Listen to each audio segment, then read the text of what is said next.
Once upon a time, in a land filled with sunshine and laughter, there was a village so pretty it looked like a painting. This village was home to King Chima, a king loved by all because he was as wise as he was kind. His big heart reached out to everyone, making sure they were happy and safe. King Chima had a large family with 2 wives. His first wife, Julie, gave him 3 daughters princesses who were as beautiful as the morning sun. Then there was Uchi, his second wife, who gave him 2 brave sons, future kings of the land. The princesses were known for their playful hearts. Every day, they would run barefooted out of the palace, laughing and shouting, playing games and having fun. They would go to the river, splash water, and get all muddy. Their dresses got dirty, and their hair was a mess, but they didn't care. They felt happy and free. But not everyone thought this was how princesses should act. "They are too wild," people would whisper. "Why don't they behave like royalty?" They wondered. This made their mother, Oe, very worried. She would often sit them down, her voice soft but firm. "You are princesses, my dears. It's time to act like you." But the princesses would just giggle and run off, their spirits as free as the wind. They wanted to be like everyone else, to play, to explore, and to love the land they would one day watch over. This made some in the village call them foolish. "Why can't they see they're not like us?" they'd say. But the princesses didn't mind. They believed being true to oneself was more important than wearing a crown. So despite their mother's worries and the villagers' whispers, the princesses continued to dance with the world, their hearts as wild and free as the beautiful village they called home. In this village, there's usually a festival that happens every year. This wasn't just any festival. It was for the princesses' brothers to find brides. On the day of this festival, the village square was alive with colors, music, and the sweet smell of festival foods. Beautiful girls from the village, and even from places far away, came. They wore their prettiest dresses and danced beautifully, hoping one of the princes would pick them to be a bride. But in the palace, the 3 princesses watched from a window, their thoughts far away from the glitter and the gold. When men came asking for their hands, the princesses would find reasons to say no. "He's too proud," one would say. "He thinks his gold can buy love," another would sigh. Even when a very, very rich man from another village came with lots of gifts, the princesses just shook their heads. They splashed water on him when he said he wanted to marry all 3 to make his 7 wives. That made everyone in the village talk. "How foolish," they said, turning away all these rich and powerful men. Their parents, King Chima and Queen Uli, were puzzled and a bit sad. "Why won't you marry?" they'd ask. "Your brothers are ready, and you are the elder." But the princesses would only smile and say, "When we find true love, we will know."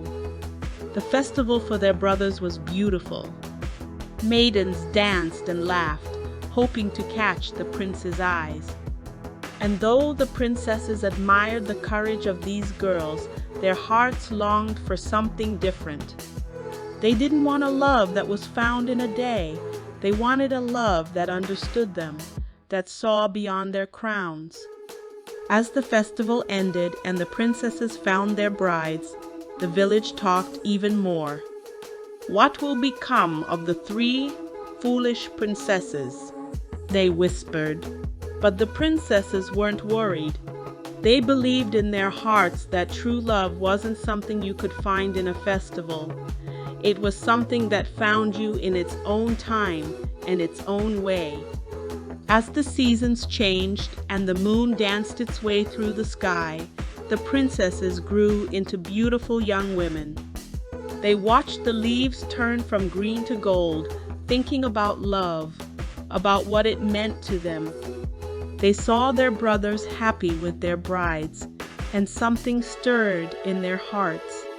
Maybe, just maybe, it was time to open their hearts to love. But it had to be true love, the kind that saw them for who they really were. One evening, under a sky filled with stars, the princesses went to their father, King Chima.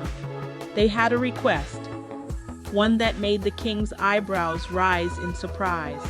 "Father," they said, their voices echoing with hope, "we want a festival of our own, a festival where men can show us their talents and skills.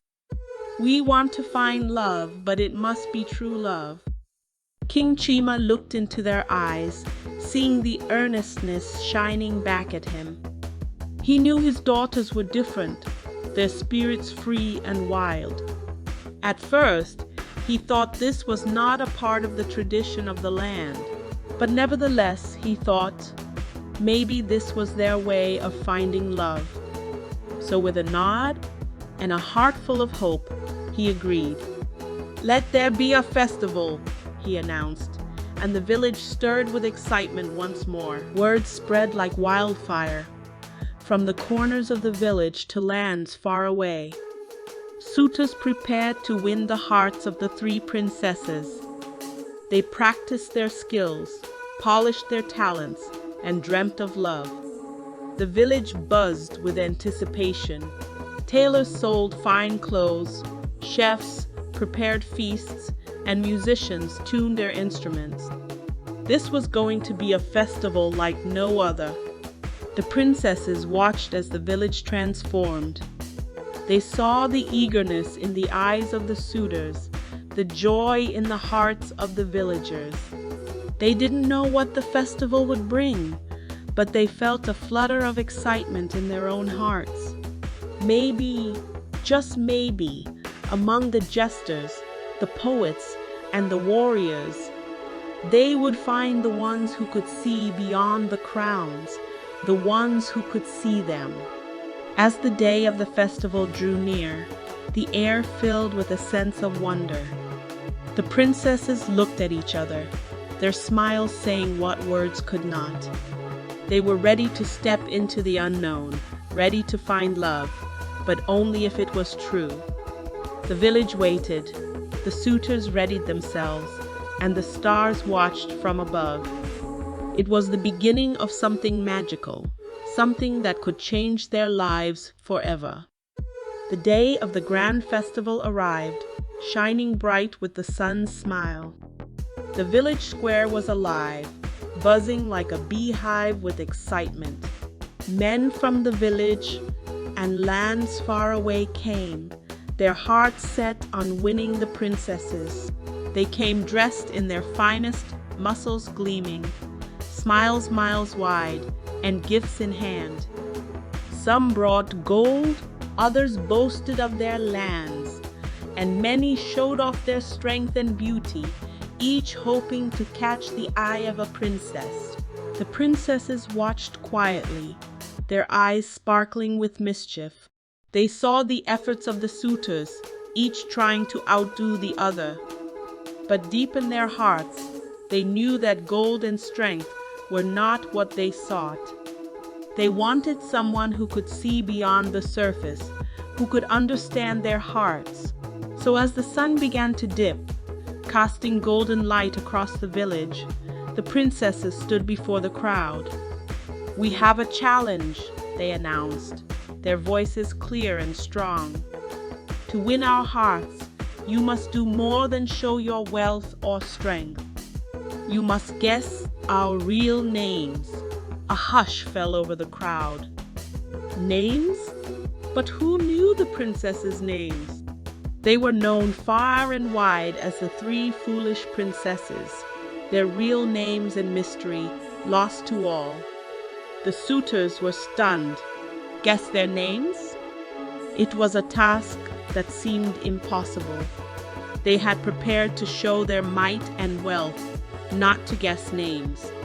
Murmurs spread through the crowd, a mix of confusion and curiosity. How could they find the names of the princesses? But the princesses stood firm, their challenge hanging in the air like a riddle.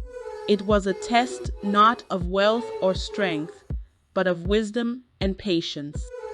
They wanted to see who would look beyond the titles, who would take the time to truly know them. The village buzzed with questions. How will they find the names? Is it a quest? A puzzle? The suitors looked at each other, their confidence shaken. The princesses watched, a smile playing on their lips. They had turned the tables, challenging the suitors to look beyond the surface, to seek a deeper connection. As the festival ended, the suitors left with their minds buzzing. They had come to show off their best, only to be met with a challenge they had not expected. The princesses had shown their cleverness, making it clear that they sought a love that was true, a love that saw beyond the crowns and the titles.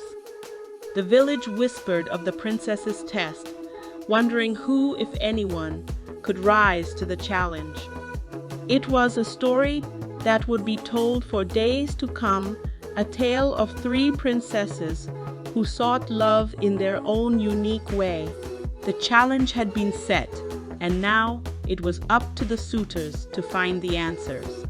In the village, where everyone was busy guessing and whispering about the princess's challenge, there lived a man named Okon. Okon was known to all, but not for reasons one might expect.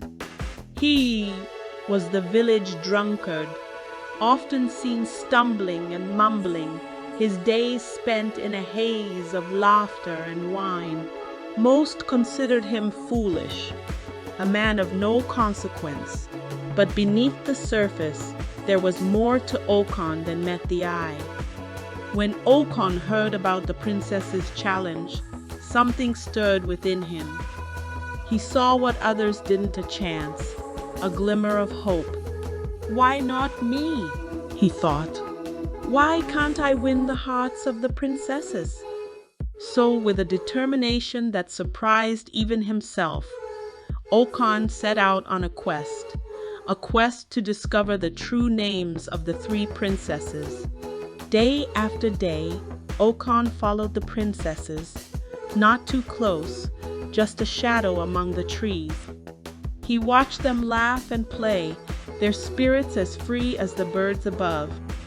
But no matter how closely he listened, their names remained a mystery.